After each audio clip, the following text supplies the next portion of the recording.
Martino. L'opinion populaire.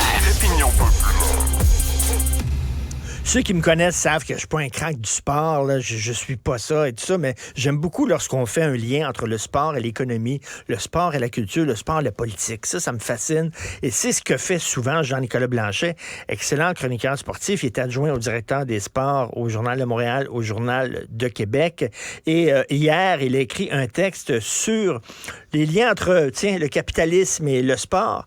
Les 3 équipes les plus riches du baseball vont manquer les séries. On en parle avec Jean-Nicolas Blanchet. Salut, Jean-Nicolas. Salut, Richard. Ce qu'on se dit, c'est que, écoute, là, pour gagner, ça te prend les meilleurs joueurs. Pour avoir les meilleurs joueurs, ça te prend les meilleurs salaires. Donc, si tu es une équipe riche, ben c'est sûr que tu vas faire les séries parce que tu vas avoir les meilleurs joueurs sur le terrain. Et toi, tu dis non. Tu dis les Mets, les Yankees puis les Padres, ensemble, ils ont 1 milliard de dollars de salaire qu'ils payent. Pourtant, ils ne feront pas les séries. C'est incroyable. C'est incroyable. Tu te dis, mais il n'y a pas vraiment de masse salariale, de plafond salarial au baseball. Donc, en fait, il y en a un, mais tu peux le dépasser. C'est juste que tu vas payer plus cher en taxes pour aider les autres. Puis les Mets, cette année, ils ont une masse salariale, je crois, de 343 millions de dollars. Ça, c'est jamais vu, là. C'est incroyable. Tu sais, par exemple, il y a les A's Oakland, si on regarde, sont à peu près à 60 millions de dollars. Tu sais, il y a plein d'équipes qui sont en bas de 100 millions de dollars.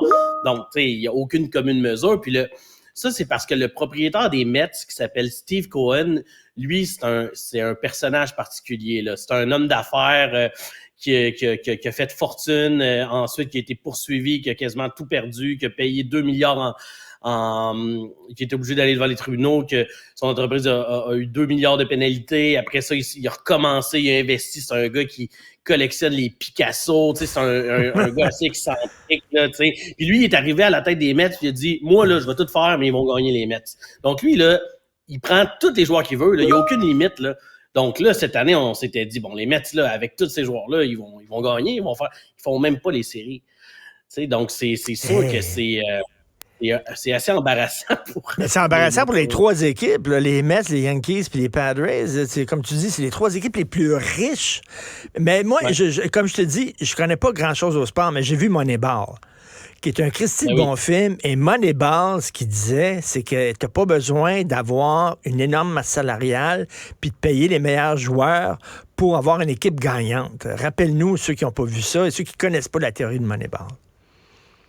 Ben exact, c'est qu'à un moment donné, ces équipes-là, ils essayaient de lutter contre les Yankees. Les Oakland qui avaient une masse salariale 4 fois moins élevée que les Yankees, ils devaient jouer contre eux autres. Au lieu de se dire, on va essayer de se comparer à eux, ils se sont dit, on va trouver un système de statistiques qui va faire qu'on va être capable de les affronter, mais pas essayer d'avoir un joueur similaire qu'il va falloir payer des millions de dollars. Donc, il y avait un gros calcul mathématique. Ça fait longtemps. Maintenant, les équipes font tout ça. C'est clair qu'ils font tout ça.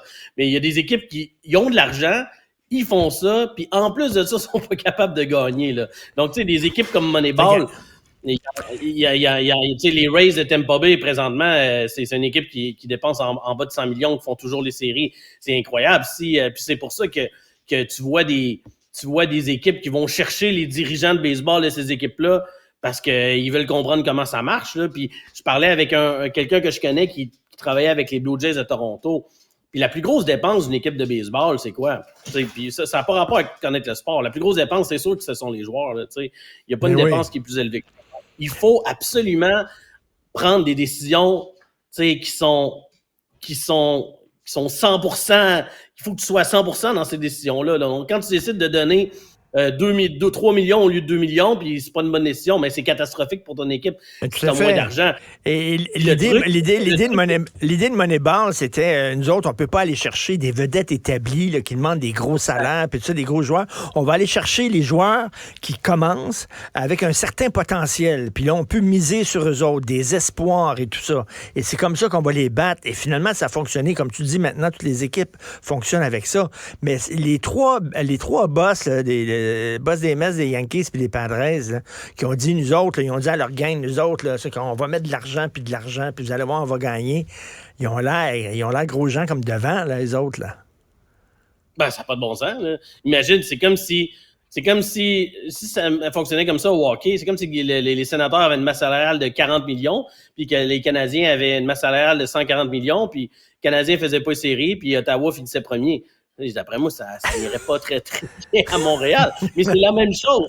Mais moi, les équipes, ce qu'ils disaient, les fans, ce qu'ils disaient, c'est au moins, ils essayent fort, puis l'an prochain, on va être correct. Mais OK, oui, mais ça n'enlève rien au fait que tout ça est très embarrassant. Puis pourquoi ça fonctionne? Les équipes qui ont moins d'argent, qu'est-ce qu'ils font? C'est qu'ils décident, ils prennent un bon joueur, comme tu as dit, Richard, qui est jeune, qui est bon. Puis là, ils font signer un contrat qui est intéressant en se disant, OK, moi, je suis sûr que lui va être bon avant qu'il soit bon, tu sais. Avant qu'il soit bon, il dit, OK, puis au lieu que le gars gagne 20 millions par année, ben, il est pas encore vraiment bon, fait qu'il va gagner la moitié. Puis là, ils vont endurer un contrat comme ça. Puis après, 4 ans, ben, il fait quoi, le gars? Ben, il s'en va jouer dans les Yankees, il s'en va jouer dans les Padres, il s'en va jouer dans les Mets, où là, il va gagner bien plus d'argent. Mais peut-être qu'il va pas valoir cet argent-là, tu sais. Fait que les gens qui étaient contre le retour des expos, là, en disant, par exemple, on n'a pas la masse salariale pour aller se payer des gros joueurs. À quoi qu'est-ce que ça donne? Mais finalement, c'est pas une bonne raison, ça. Il y a d'autres raisons, peut-être, d'être contre le retour du sport des expos. Mais ça, en disant, on n'a pas la masse salariale pour s'attirer des bons joueurs, c'est peut-être pas une bonne raison. Oui puis non, parce que cette année, c'est exceptionnel, là. Cette année, c'est fou comment c'est comme une douce revanche des petits marchés.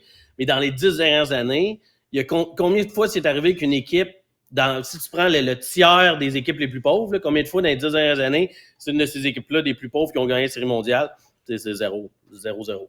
Donc, c'est peut-être cette année que ça fait ça. Mais il y a des équipes qui sont capables de s'en sortir, mais ça prend des génies. Ça prend des génies, c'est sûr. Puis... Mais ça me fait penser à Hollywood, là. Moi, je connais pas le sport, je connais le cinéma. Puis, tu sais, il y a des producteurs, des fois, qui disent, hey, on va aller chercher telle vedette. Ça, c'est une grosse vedette, ça va vendre des tickets, là. Puis là, ils font un film, ça coûte des centaines de millions de dollars parce que l'acteur une demande tellement chère. Et finalement, c'est un four total. C'est arrivé, entre autres, avec The Last Action Hero, avec Arnold Schwarzenegger, qui était payé un prix de fou, puis personne n'est allé voir ça. Puis tu as des films avec des comédiens absolument pas connus qui débutent leur carrière, puis c'est des succès phénoménaux. Tu sais pas.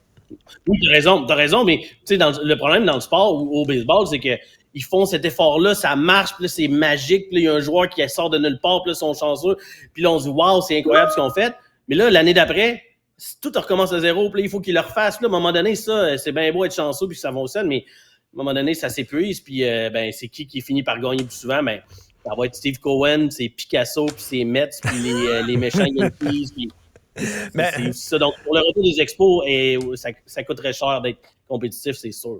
Mais comme tu as dit, il y a une douce revanche. Là. Ça fait quand même un petit peu de bien d'avoir les trois plus riches, un peu arrogants avec leur argent, ceux qui font même pas les séries. Il y a des gens qui doivent assez rigoler dans le milieu du baseball, puis les autres vont avoir des comptes à rendre, ces patrons-là. Là. Ben oui, t'es-tu en train de t'attaquer au capitalisme, Richard? Solidarité. Merci Jean-Nicolas Blanchet. C'est tout le temps un plaisir de te parler et de te lire. Chroniqueur sportif d'opinion, adjoint au directeur des sports au Journal de Montréal, Journal de Québec. Bonne journée, salut.